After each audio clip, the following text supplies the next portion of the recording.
Okay guys, welcome back. We had to pull the transmission apart, and this is something that you go through with these whenever you start mixing and matching gears. Sometimes you get it in there and everything's fine, and sometimes you run into some clearance problems. I did put it together dry, and it shifted fine and it turned fine and everything, but whenever I had all the bolts torqued down, then I ran into some problems, and wanted to show you what one of the problems was. This shaft right here, this is the one we have to raise up slightly in order to get the snap ring in. And it was pretty deep inside the case, and I had to pull it up quite a bit.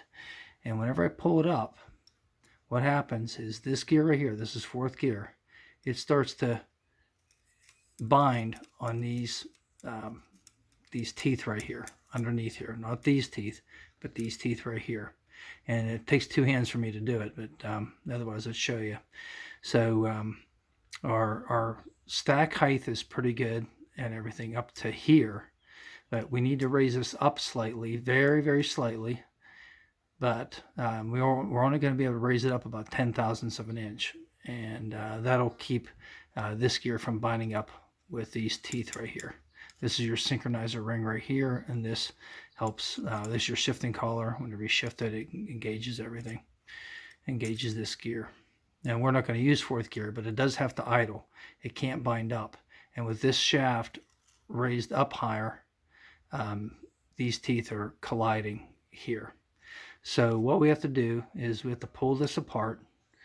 And again, this is something that you go through with these custom gear sets. It's okay. So we're going to pull this apart, and the assembly procedure will be exactly the same, but what we have to do is pull this gear off right here. And what I noticed is the top of this groove is even with the transmission case, and this groove is about it's almost 70 thousandths. It's about 68 or 69 thousandths tall here. So what we want to do is increase the distance down here about that amount. So if you remember, there was from a previous video, there's a spacer that goes in here. I think it was actually, it was this bearing here. There's a spacer that goes underneath here, and I have some extra spacers, so I'll mic those, and then we'll assemble this back together again. Now if that doesn't work, or if I don't have one that's correct depth, all I have to do is just go to like a farm and tractor place and buy a shim.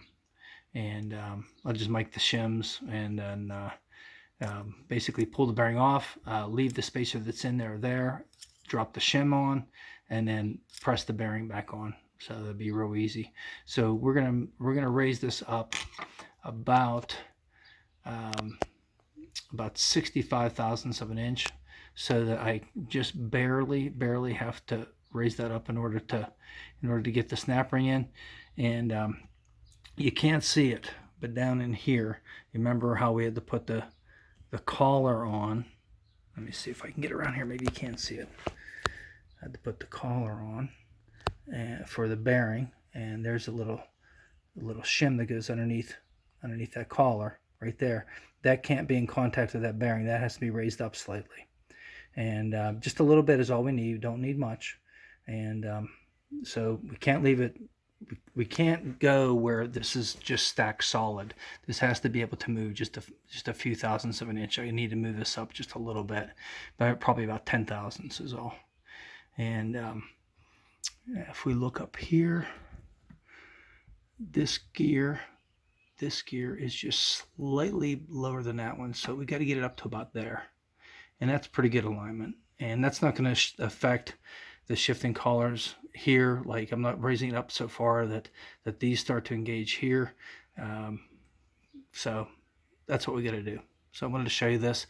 So if you're doing these and you get it together and it doesn't want to shift, or it starts to rotate, and then it'll bind up, and then you have to turn it back the opposite direction, it'll bind up again. This can be one of the problems. So just got to be patient and go ahead and break it down again. We already did it once, so we can do it again. I already got the case apart, and I'll have to clean the gasket surfaces. That's kind of a pain, but we'll do that, and then we'll get it back together again. And in the next episode, I'll show you how it turns, and and I did try it. It does shift good, but it was binding up whenever you turned it. And right there's why. Right there, as that raised up these teeth right here, we're catching. So we're going to take care of that. So next episode, you'll see it'll be all put back together, and then we're just going to finish up our build. But I wanted to show you guys this just so you don't get discouraged or anything. It's all part of the fun. And I appreciate if you like and subscribe down below. See you in the next episode.